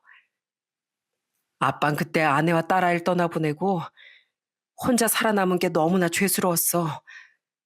그래서 혼자 자책도 많이 하고 날 혼자 남겨둔 하늘을 원망하기도 했단다. 그렇게 오랜 시간 괴로움 속에 살다가 네 엄마 너희 자매를 만난 거야. 신기하게도 주연이 너와 그 아이 성격 취향이 꼭 닮은 거 있지? 마치 하늘에서 만나게 해준 인연처럼 말이야. 아버진 저와 동생에게 혹시나 또 상처가 될까봐 본인의 그런 아픔을 꽁꽁 묻어두고 계셨어요. 전보다 훌쩍 철이 든 전 이젠 그런 아버지를 안아줄 수 있는 존재가 되고 싶었어요. 아빠, 그 언니가 하늘에서 우리를 보고 있다면 역시나 멋진 아빠라고 자랑스러운 아빠라고 기뻐하고 있을 거예요. 이제 힘들거나 가슴 아픈 일 있으면 언제든지 저한테 기대셔도 좋아요. 저 아빠 닮아서 엄청 튼튼한 딸이잖아요. 그렇게 아버지와 전 또 한 번 서로의 상처를 보듬어 주었습니다. 이후에 전 부모님의 든든한 지지와 사랑 속에 부족함 없이 성장하게 되었어요. 그 당시 아버진 건축사무소 소장님으로 일하셨는데 나중엔 사업체를 열고 건축사무소 대표님의 자리까지 오르게 되셨죠. 비록 일 때문에 바쁘기도 하셨지만 저희 자매에게 얼마나 완벽한 아버지셨는지 모릅니다. 한 번은 제가 고등학교 때 친구들과 바닷가로 여행을 가기로 했었거든요. 근데 바닷가 근처에 숙소는 되게 비싸지 않나? 이미 거기까지 가는 차비로도 용돈 다 쓸 것 같다, 얘. 그러면 차라리 해변에 텐트 치고 캠핑하는 거 어때? 그러면 숙박비도 안 들고 좋잖아. 야, 텐트는 어디서 구해? 텐트 사려고 하면 그게 더 비쌀걸? 그러지 말고 용돈 조금 더 열심히 모아보자. 떡볶이 좀 줄이고. 저나 친구들 모두 가벼운 주머니 사정에 어떻게 여행을 가나 고민 중이었는데 역시나 딸의 일이라면 제일 먼저 앞장서는 아버지가 이 고민을 단박에 해결해 주었답니다. 아버진 제가 텐트 어쩌고 얘기하는 걸 들으시곤 무려 8명이 누워 잘 수 있는 커다란 텐트를 사오셨어요. 딸, 어때? 멋지지? 이 텐트면 네 친구들이랑 굴러다녀도 아주 편하게 잘 수 있을 거야. 아빠 최고지? 아빠, 멋있긴 한데, 이 무거운 텐트를 들고 어떻게 기차를 타요? 저희 기차 타고 갈 거란 말이에요. 아, 그래? 아빠가 미처 그 생각 못 했구나. 걱정하지 마. 그것도 다 이 아빠가 해결해 줄 테니까. 여러분 중엔 차라리 용돈을 더 줘서 숙소를 잡아주면 되지 않냐고 생각하시는 분도 계시겠죠? 하지만 저희 아버진 학창시절의 추억을 부모가 나서서 방해하고 싶지 않다며 끝까지 저희의 계획을 지켜주려고 하셨어요. 그 결과 저희 아버지가 생각해낸 방법은 이랬습니다. 일단 텐트와 무거운 짐은 모두 아버지 차에 싣고 저희는 기차를 타고 바다까지 가는 것이었어요. 아버지 덕분에 무거운 짐 하나 없이 기차에서 간식도 먹고 수다도 떨며 바다까지 그렇게 무사히 도착할 수 있었죠. 그리고 아버진 저희보다 몇 시간 먼저 출발해 미리 해변가 한쪽에 텐트를 설치해 두셨습니다. 한여름 떼약볕 아래 혼자서 땀을 뻘뻘 흘리며 바람막이 치고 아이스박스에 음료며 고기며 다 챙겨 넣으셨더라고요. 그리고 저희가 텐트에 도착하자 언제 그랬냐는 듯 금세 모습을 감추고 사라지셨어요. 우와, 주연아, 너희 아빠 대박이다 진짜. 이걸 혼자 다 준비해 두신 거야? 우린 괜찮으니까 아버지도 오셔서 음료수라도 드시라고 하자. 우리 아빠가 고집이 장난이 아니거든. 내가 아빠 닮아서 황소고집이잖아. 아마 어디서 우리한테 필요한 건 뭐 없나 지켜보고 계실 거야. 제 예상처럼 아버진 그림자같이 숨어 계시다가 장작불이 꺼졌다든지 음식이 떨어졌다든지 하면 어느 틈에 나타나 조용히 도와주시곤 다시 사라지셨어요. 어? 이거 누가 다시 장작 넣었어? 장작도 누가 다 해놨는데? 바다에서 수영하고 온 사이에 음료수랑 과자도 싹 다 채워져 있는데? 주연아, 네 아버지 너무 고생하신다. 인생에 단 한 번뿐인 18살의 여름. 저는 친구들과 추억뿐 아니라 제 뒤에서 모든 걸 챙겨주던 아버지의 사랑이 얼마나 깊고 섬세한지 다시 한번 느낄 수 있었답니다. 아버지가 이렇게 헌신적인 분이다 보니 전 엄마가 질투하실 만큼 완전 아버지 껌딱지가 되었죠. 아빠, 저 요 앞에 꼭 가보고 싶은 식당이 생겼는데 같이 먹으러 가요. 밥 먹고 근처 카페도 가면 완전 좋을 것 같은데. 김주연, 너 진짜 서운하다. 너 맨날 이 엄마는 안 찾고 바쁜 아빠만 찾니? 엄마도 맛있는 거 먹을 줄 알아. 넌 아빠가 그렇게 좋아? 그럼 당연하지. 난 세상에서 아빠가 제일 제일 좋아요. 아빠도 아마 내가 제일 좋을걸? 그쵸, 아빠? 아빠는 우리 큰딸도 사랑하고 작은 딸도 사랑하고 네 엄마도 사랑하는데 이걸 어쩐다지? 이렇게 아버지에 대한 애정이 깊다 보니 저는 슬프거나 기쁜 일이 있으면 언제든 아버지께 제일 먼저 소식을 전하곤 했습니다. 오죽했으면 대학교에 합격한 소식도 엄마보다 아버지께 가장 먼저 알렸다니까요. 그때 엄마가 얼마나 질투하시던지 한동안 엄마 기분을 풀어드리느라 혼쭐이 났답니다. 제 동생도 저처럼 무사히 대학에 입학하고 졸업해서 직장 생활을 하게 되었어요. 저나 동생이나 아버지 울타리가 너무 든든했던 탓인지 30이 되도록 독립도 하지 않고 본가에서 지냈어요. 나중에 결혼하면 자연스럽게 나가 살 텐데 벌써부터 자취할 이유가 있어? 그저 엄마 아빠 밑에서 저축이나 열심히 해. 생활비 낼 생각은 하지도 말고. 아버진 저희에게 10원짜리 한 장 안 받으셨지만 그래도 저도 직장인이 되었는데 작은 선물이라도 해드리고 싶었어요. 옛날엔 첫 월급을 받으면 빨간 내복을 사드렸다는데 그것보다 더 좋은 걸 해드리고 싶어 근사한 양복과 구두 한 켤레를 선물해드렸죠. 아빠, 사무실 출근할 때 입고 가세요. 그래도 대표님인데 맨날 작업복만 입지 마시고요. 고마워, 딸. 우리 딸 선물이 너무 귀해서 아빠가 입을 수나 있을지 모르겠다. 아빠가 중요한 자리마다 입고 나가마. 이렇게 사랑을 듬뿍 받으며 자란 전 부모님의 사랑만큼이나 따뜻한 사랑을 주는 남편을 만나게 되었어요. 그 무렵 저희 회사 사업건으로 지자체 허가받을 일이 있었는데 그때 공무원인 남편을 처음 만나게 되었죠. 남편은 업무 미팅 내내 너무나 열정적이면서도 호의적이었어요. 그런 남편에게 서서히 빠져들게 된 전 제가 먼저 아주 적극적으로 돌진해 남편과 연애를 하게 되었죠. 1년 반의 연애 기간 내내 남편은 늘 믿음직스럽고 존경스러운 남자친구였습니다. 어느 날은 남편이 맡은 부서의 민원인이 찾아와 크게 화를 내며 난동을 부리는 일이 있었어요. 아니 내가 몇 번이나 말해? 사람 똥개 올려 시키는 것도 아니고 서류를 대체 몇 장이나 내라는 거야? 여기 제일 높은 사람 나오라고 해. 이것들이 니들 월급 주는 국민 아주 우습게 보고 있어 감히? 저는 마침 일찍 퇴근하게 되어 남편을 보러 갔다가 우연히 그 장면을 목격하게 되었어요. 민원인은 계속 소리를 질렀고 주변 직원들조차 말리지 못하는 지경이었죠. 하지만 그 상황 속에서도 남편은 목소리를 높이지 않고 민원인에게 차분하게 관련 규정과 대안을 하나하나 설명해 드리더군요. 시간이 지나자 민원인의 표정도 서서히 누그러져 갔고요. 그러니까 진작 이렇게 조근조근 설명해주면 좀 좋아? 아무튼 나도 알겠고 화낸 거 미안하게 됐수다. 이 공무원 양반이 아주 차분하고 됨됨이가 된 사람이네. 남편은 인내심이 강하고 감정이 휘둘리지 않는 사람이었거든요.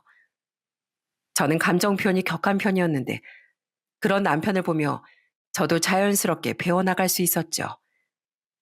순간의 내 감정보다 상대를 이해하려는 마음이 훨씬 더 중요하다는 걸요. 그렇게 남편과 연애 끝에 결혼을 결심하게 되었고 자연스럽게 양가 부모님을 만나게 됐습니다. 처음 남편의 부모님을 만나 뵙기로 한 날, 저는 미리 어떤 질문을 하실지 머릿속으로 상상해보며 나름 예상 답변을 준비해 갔어요. 하지만 시부모님이 제 예상을 뛰어넘는 훨씬 많은 질문을 하시는 바람에 꽤나 진땀을 흘리고 말았습니다.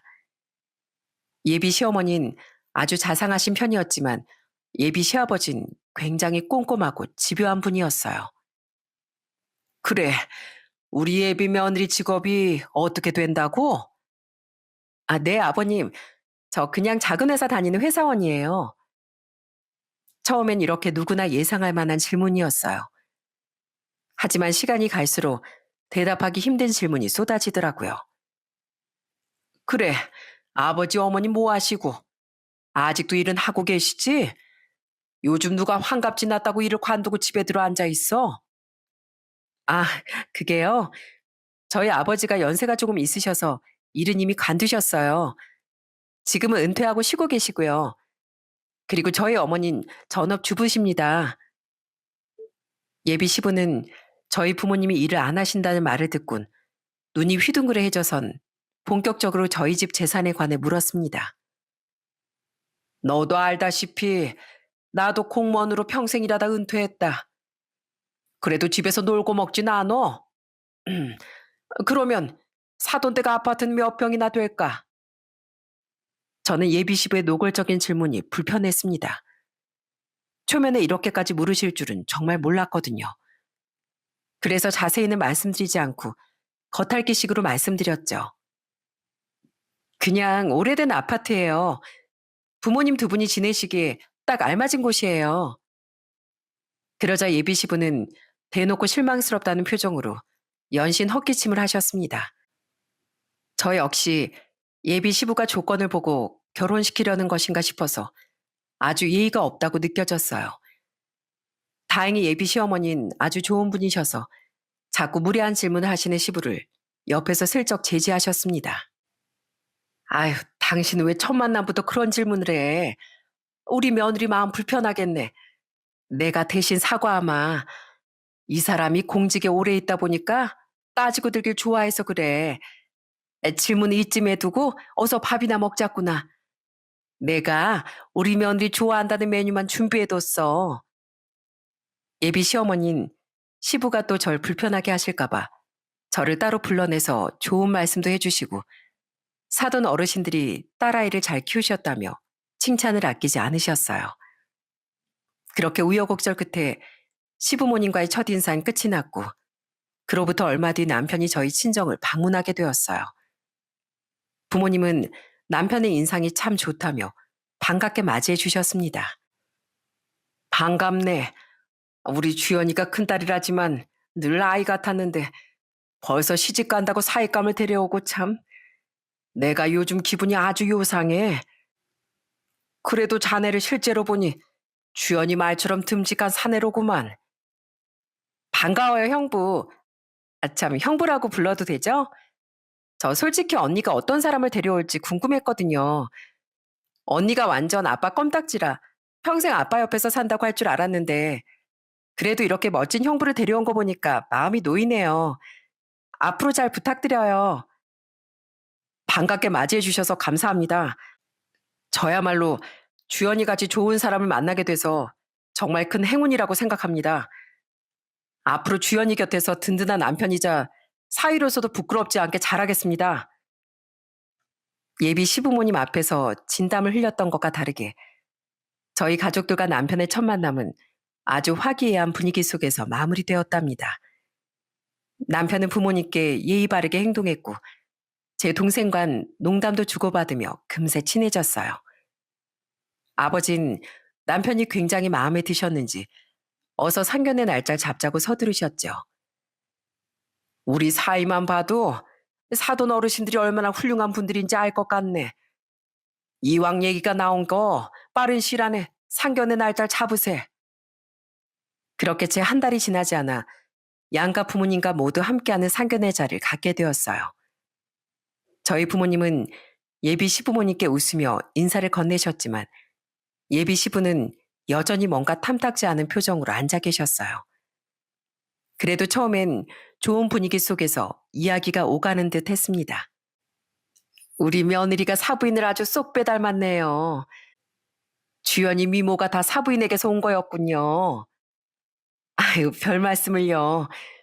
우리 안서방 인품은 사돈 어르신들께서 얼마나 잘 키우셨는지 말 안 해도 느껴집니다. 저희 딸이 아직 아이 같은 구석이 있어요. 부디 예쁘게 봐주시고 많은 가르침을 주시면 감사하겠습니다. 하지만 이런 좋은 분위기는 예비 시부가 입을 열기 시작하면서부터 와장창 박살이 나고 말았습니다. 사돈께서 말씀을 들으셨는지 모르겠습니다만 제가 공무원 생활을 35년 했습니다. 공직에서 그렇게 오래 일하기가 쉽지 않아요. 다들 대단하다고 칭송이 자자하더군요. 예비 시부는 민망하지도 않으신지 연신 본인의 자랑만 늘어놓으셨어요. 제가 나라 일하면서 칭찬도 많이 받고 큰 명예와 존경까지 얻었습니다. 공무원이라고 철밥통이라는 건 편견이에요. 뭐 사돈께서 아실지 모르겠지만 오히려 예비 시부의 자랑에 민망해지신 예비 시어머니께서 당황해하시며 그런 시부를 말렸죠. 이 사람이 왜 이럴까? 저희 남편이 공무원으로 제법 성실하게 일했거든요. 그 모습을 보고 아들도 같은 길을 걷게 됐고요. 아마 사돈 어르신들 처음 뵙는 자리라 이 사람이 자랑이 조금 하고 싶었나 봐요. 너그럽게 이해해 주세요. 아유, 아닙니다. 정말 대단하십니다, 사돈어른. 제가 잘은 모르지만 공무원들이 얼마나 경무에 시달리시는지 익히 들어왔습니다. 아버님과 아들이 대를 이어 같은 일을 한다는 것도 멋지고요. 그렇죠. 그 말씀 한번 잘하셨습니다. 제가 예비 며느리에게 듣기론 사돈께서는 현재 은퇴하시고 집에 계신다고. 아니, 아직 정정하신데 왜 다른 일 안 하시는지요? 아, 지금은 퇴직하고 집에서 쉬면서 낚시도 다니고 등산도 하고 있습니다. 집사람과 여유 시간을 보내기도 하고요. 예비 시부는 모르겠지만 전 아버지의 표정만 봐도 어떤 기분이신지 알 것 같았어요. 예비 시부는 상견례 자리라는 걸 잊으셨는지 아랑곳하지 않고 역시나 질문 세례를 퍼부었어요. 그러면 수입이 하나도 없으시다 말씀이시죠? 한마디로 무일푼이신 거네요. 예, 뭐 굳이 말하자면 그렇게 되겠네요. 그런데 그런 건 왜 물으십니까? 제가 수입이 없는 게 우리 애들 결혼시키는데 그렇게 중요한 일인가요? 당연하죠. 그걸 지금 말이라고 하십니까? 만약에 시간이 흘러서 안사돈이 병원이라도 가시면 그 병원비를 누가 감당합니까? 설마 그걸 우리 아들한테 맡기시려고요? 그건 안 되죠. 예비 시부는 굳이 하지 않아도 될 걱정까지 하며 마치 저희 가족의 앞으로 짐이 될 것처럼 말했습니다. 그쯤 되자 저희 부모님도 미소를 거두시고 연신 물만 들이키셨습니다. 대답 좀 해보세요, 사돈. 전 확답을 받아야겠습니다. 우리 아들만 고생시킬 수는 없죠. 전 그래도 공무원 연금이 매달 300씩은 나옵니다. 앞으로도 애들한테 부담 줄 일이 전혀 없다는 말이에요. 그런데 사돈께서 상황이 그러시면 이건 생각을 좀 신중히 해봐야겠습니다. 급기야 이 결혼을 다시 생각해 보겠다는 말씀까지 하시자 남편과 예비 시어머니도 시부를 말리기 시작했어요. 그리고 바로 그때였죠. 그때까지 참고 계셨던 저희 아버지가 드디어 천천히 물잔을 내려놓으시며 입을 여셨어요.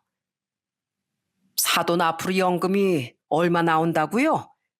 300만 원이요? 예, 뭐 그 정도 나옵니다. 저 죽을 때까지 평생이요. 예비 시부가 호기롭게 대답하시자 저희 아버진 피식하고 웃음을 터뜨리셨어요. 아니, 왜 웃으시죠? 30만 원도 아니고 무려 300만 원이라니까요. 거 사돈 어르신도 참 재밌으신 분이네요. 겨우 300만 원 가지고 애들 얘기를 들먹이세요? 겨우 300이요? 우리나라에 매달 그 정도 돈 받기가 쉬운 줄 아시나 본데 그거 아무나 받는 돈 아닙니다. 이 나이에 그 정도면 충분히 많은 거라고요. 그게 다 평생 제가 열심히 일한 훈장입니다.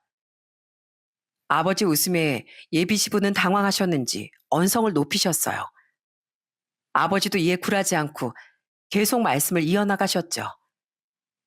제가 사실 이 사연을 적을 때도 말을 할까 말까 고민했는데 사실은 저희 아버지가 건축사무소를 정리하시면서 건물 한 채를 지으셨거든요.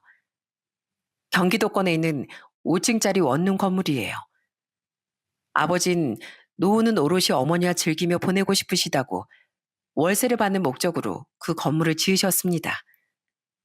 저희 가족들은 굳이 이런 경제 상황까지 알리고 싶지 않아 얘기를 꺼내지 않았던 건데 이걸 모르던 예비 시부가 저희 아버지를 자극한 거였죠. 맞는 말씀이십니다. 하지만 겨우 300 가지고 그렇게 얘기하시는 게 조금 이해가 안 가서 말씀드리는 거예요. 전 그 정도 연금은 못 받지만 대신 매달 건물 월세를 받고 있거든요. 예? 월세요? 아니 무슨 월세요? 그런 얘기 못 들었는데. 어디긴요? 바로 제 건물에서 나온 월세죠. 제 건물이 5층짜리인데 원룸이 한 20개 정도 됩니다.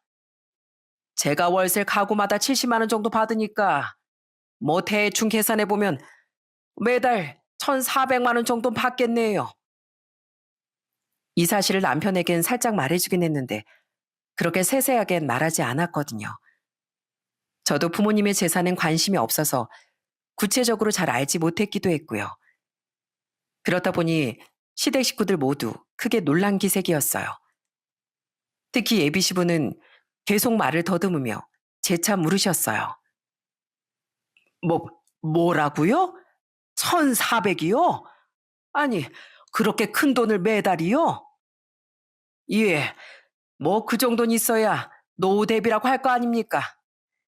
사돈 어르신 걱정처럼 애들에게 부담도 안 주고요. 안 그렇습니까? 아니, 그러면 그렇다고 진작 말씀해 주시지. 전 그것도 모르고. 아버지 기세에 기가 눌린 예비 시부가 꼬리를 확 내리자 아버진 이제까지 웃음을 거두시고 진지하게 말씀하셨습니다. 예비 사돈, 제가 웬만하면 이런 말씀 안 드리려고 했습니다. 우리 아이들이 서로 좋아서 결혼한다는데 애들만 좋으면 됐지. 그깟 부모 재산이 뭐가 그렇게 중요하겠습니까? 솔직히 사돈어른 저랑 결혼하시는 거 아니지 않습니까? 그러니 자꾸 저의 재산을 물으시는 건 대단히 신뢰되는 말씀이신 것 같군요. 전 우리 딸에게 숫자로 사람을 판단하지 말라고 가르쳐 왔습니다. 제 딸이 결혼할 때 드는 비용도 대부분 주연이가 직장 생활하면서 열심히 모은 돈으로 쓰게 할 생각이고요. 안서방도 이 점에 동의했다고 생각했는데 제가 사람을 잘못 본 모양입니다. 그리고 병원비요? 걱정 마세요. 저희 부부 보험도 넉넉하게 들어놨고 건강관리도 누구보다 잘하고 있으니까요. 저희 앞으로도 남한테 손볼 일이 없습니다. 저희 아버지 일침에 예비 시부는 결국 한마디도 못하고 입을 꾹 다물더라고요. 저는 설마 이렇게 파혼하게 될까봐 무서웠어요. 그러던 그때 갑자기 예비 시어머니께서 자리에서 일어나 저희 부모님 앞에 90도로 고개를 숙이며 사과를 하시는 게 아니겠어요? 죄송합니다, 사돈 어르신, 사부인. 저희 남편이 큰 결례를 범하는 걸 제가 말렸어 했는데 그러질 못했습니다. 부디 남편의 무례함을 용서하세요. 이 사람이 공직 생활을 오래 하다 보니 보수적인 면이 많습니다. 저희가 큰아들인 정수에게 워낙 기대를 많이 하고 의지를 하다 보니까 괜히 더 조급한 마음에 앞서 나간 것 같습니다. 하지만 정수는 못난 부모보다 더 좋은 아이고 주연이와 진심으로 서로를 아끼며 예쁘게 사랑하고 있습니다. 두 아이의 마음이 다치지 않게 저희가 더 현명했어야 했는데 그러지 못했던 점 깊이 사과드립니다. 예비 시어머니는 진심으로 저희 가족에게 사과를 하셨어요. 시어머니가 고개까지 숙이고 연신 죄송하다고 말씀하시니 저희 부모님도 한동안 침묵을 지키시다가 결국 사과를 받아주셨어요. 예비 시부도 그제야 그렇게까지 무례한 질문하신 속마음을 털어놓으셨고요. 제가 너무 무례했습니다. 그러니 부디 용서하세요.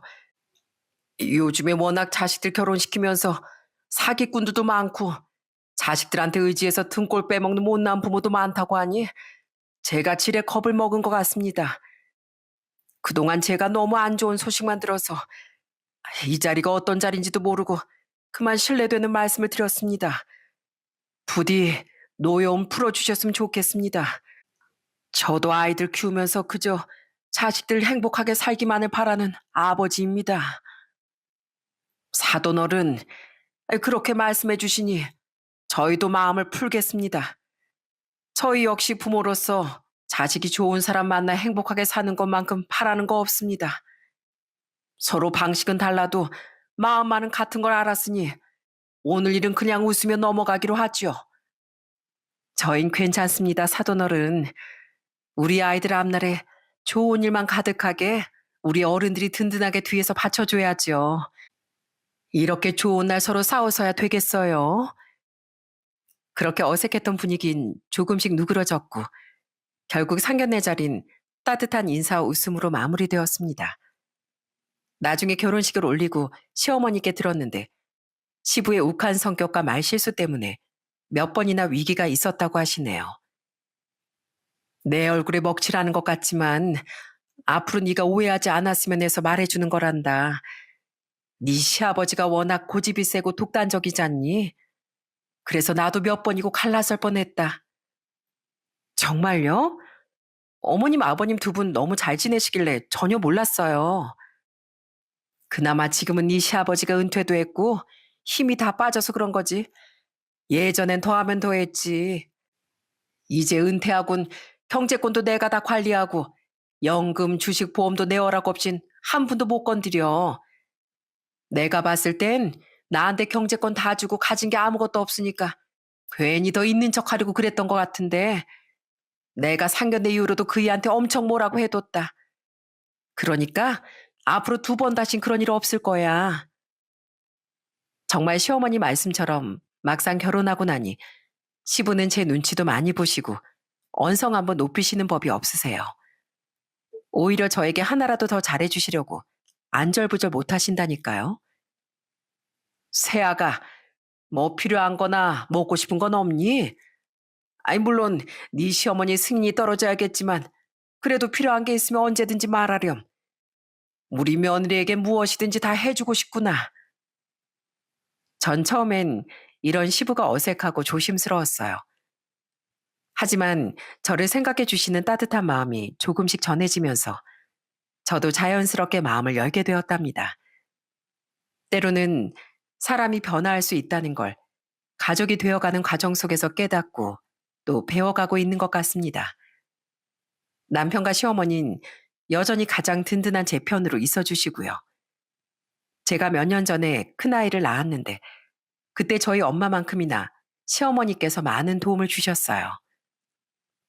옛날 어르신들이 하늘이 노을해져야 그때 아이가 나온다고 하잖니. 한 생명을 낳고 기른다는 건 정말 쉬운 일이 아니란다. 그래서 옆에서 집안 어른들이 다 발벗고 나서서 도와줘야 하는 거고. 나도 자식 낳아봤지만 그 고통은 겪어본 사람만 알지. 정말 고생 많았다 우리 며느리. 시어머님은 제가 아이를 키울 때도 얼마나 열성적으로 도와주셨는지 모릅니다. 오죽하면 저희 엄마한테 시어머니 고생 좀 그만 시키라고 제가 혼날 정도였어요. 넌 아무리 사부인이 괜찮다고 하셔도 그렇지. 그러면 안 되지. 집에 매번 와서 애도 봐주시고 반찬까지 해주신다며? 아이, 사부인도 연세가 있으신데 지치지 않으시겠어? 적당히 좀 해, 적당히. 엄마, 아이, 저도 어머님 힘드실까봐 얼마나 조심하고 있는데요. 자주 죄송하다고 말씀드리고 최대한 부탁 안 드리려고 하는데, 아, 글쎄 어머님이 먼저 전화하셔서 매번 괜찮다고 하시네요. 시어머니는 혹여 제 마음이 불편할까봐 그러시는지 매번 손주 얼굴 보는 게 행복해서 그러는 거라며 제 마음의 부담을 덜어주시려고 하세요. 우리 손주 보는 게 얼마나 좋은데. 이연아, 네 엄만 걱정이 참 많다. 그치? 세아가 정말로 그냥 하는 말이 아니라 이런 일로 미안해하지 마. 난 네가 걱정 없이 푹 쉬고 난 나대로 우리 손주랑 오붓하게 시간 보내는 게 참 좋단다. 아이는 함께 키우는 거지 혼자 키우는 게 아니니까. 아이 돌보는 게 쉬운 일이 아닌데 시어머니의 따뜻한 위로만 들어도 저는 정말 큰 힘을 얻고 있답니다. 요즘엔 저희 엄마와 시어머니가 서로 아이를 돌봐주시겠다고 귀여운 다툼을 벌이시고 계세요. 이해. 사부인 힘드신데 왜 여기까지 오시게 하니? 차라리 내가 봐주마. 우리 손주 오늘은 외할머니랑 있자. 너도 좋지? 아이고, 무슨 말씀이세요? 안사돈이야말로 먼 길 오셨는데 방에 들어가서 편히 쉬고 계세요. 오늘이 친할머니랑 놀자. 우리 손주 착하지? 이럴 때 보면 저도 저희 아이도 참 복받은 것 같습니다. 요즘엔 엄마랑 시어머니께서 엄청 친해지셔서 같이 마트도 다니고 쇼핑도 다니시는 것 같더라고요. 남편도 저도 엄마가 두 명이 된 것 같아 참 든든하고 행복한 마음이 들어요. 이젠 서로 어찌나 잘 통하시는지 제가 오히려 끼어들 틈이 없을 정도랍니다. 가끔은 두 분이 저희 부부 흉도 보시고 손주 얘기로 깔깔 웃으시는 모습을 보면 이게 가족이구나 싶을 때가 많답니다. 사부인, 아유, 말도 마세요. 우리 딸이 어찌나 말갈량인지. 글쎄 고등학교 때 친구들이랑 여행을 가겠다고 난리를 부려서 얘 아빠가 바다까지 짐 들고 쫓아갔다니까요. 아이고, 우리 며느리가 그때도 성격이 발랄했군요. 우리 정순 무뚝뚝해서 애교도 없고 재미도 없는 아들이에요. 그래서 주연이 같이 살건 며느리를 만난 게 천운이네요. 이렇게 사이가 좋아진 건 두 어머니뿐만이 아닙니다. 사실 저희 아버지와 시부는 꽤 오랜 시간 서먹한 사이를 유지했어요. 서로 앙금까지 있던 건 아니지만 그래도 상견례 자리에서 다툼이 있었으니까요. 하지만 시간이 약이었는지 서로에 대한 오해가 풀린 아버지와 시부도 꽤 가까운 사이로 지내고 계십니다. 가끔은 두 분이 술자리도 하시고 남편까지 해서 셋이 낚시도 갔다 오고요. 한 달에 한 번은 집에 다 같이 모여 삼겹살도 구워 먹곤 합니다. 그때마다 얼큰하게 취하신 두 아버님이 서로 주거니 받거니 소주잔을 기울이세요. 그러면서 속마음도 털어놓으시고요. 사돈, 그때 애들 결혼 전에 상견례 때 저 많이 미우셨죠? 저라도 저 같은 사돈이면 자식들 결혼시키기 싫으셨을 것 같아요. 사돈도 참, 아직도 그 얘기를 하십니까? 전 충분히 이해합니다. 사돈이 공무원으로 일하시면서 셈도 빠르시고 무엇보다 저보다 더 많은 사람을 만나보셨을 테니 당연히 걱정도 많으셨을 거라 생각합니다. 지난 얘기니 술잔에 다 털어버리시고 우리는 앞으로도 애들만 생각하고 살자고요. 사돈 술 한 잔 더 받으시지요. 두 분의 술자리가 깊어질수록 저희 가족들의 정도 깊어져 가는 것 같습니다. 앞으로도 양가 부모님 모두 건강하게 오래도록 서로에게 든든한 친구이자 가족으로 지내주셨으면 하는 바람이에요. 아버지는 가끔 제게 행복하냐고 물으세요. 그러면 전 이렇게 대답하죠. 그럼요. 너무너무 행복하죠. 제가 누구 딸인데요? 바로 아빠 딸이잖아요. 지금의 제 행복도 우리 가족의 행복도 다 아빠 덕분이에요. 사랑해요, 아빠. 나도 네가 내 딸이라 정말 행복하단다. 내 딸이 돼줘서 고맙다 주연아. 비록 한순간의 실수와 오해가 가족들 사이에 작은 균열을 만들었던 적도 있었지만 결국엔 그 모든 시간이 우리를 더 단단하게 만들어준 것 같습니다. 이젠 시부도 당신의 잘못을 인정하셨고 지금은 누구보다 다정하신 시아버지이자 제 아이의 할아버지시니까요. 전 앞으로도 쭉 이 소중한 관계를 오래도록 지켜나가고 싶습니다. 살다 보면 서로 다투고 때로 상처를 주는 날도 있겠지만 우리 가족은 그 모든 시련을 경험하고 이겨냈던 씩씩한 가족이니까요. 앞으로도 잘 해낼 거라고 믿으려고요. 오늘 사연을 끝으로 너무나 쑥스러워서 말하지 못했던 저의 속마음을 남기려고 합니다. 바로 이 영상을 지금 보고 계실 사랑하는 제 아버지께 못난 딸이 꼭 드리고 싶은 말이 있거든요. 아빠, 사연 재밌게 들으셨어요? 제가 글솜씨가 좀 서툴러서 어땠을지 모르겠네요. 그래도 아빠를 사랑하는 제 마음이 전해졌길 바래요. 비록 아빠가 친아버지는 아닐지 몰라도 제 마음속에서 아빤 세상 누구보다도 따뜻하고 자랑스러운 진짜 아빠예요. 그거 아시죠? 지금의 제가 있기까지 한결같이 품어주신 아빠의 사랑, 저 평생 잊지 않을게요. 살면서 힘들 때마다 등을 내어주시던 아빠의 넓은 어깨가 저에겐 세상의 전부였거든요. 아빠의 딸로 살 수 있어서 전 참 복이 많은 사람이에요. 그러니까 부디 오래오래 제 곁에 계셔주세요. 아직도 아빠한테 드리지 못한 게 너무 많거든요. 사랑합니다, 우리 아빠. 늘 건강하세요. 지금까지 제 사연 들어주셔서 감사합니다.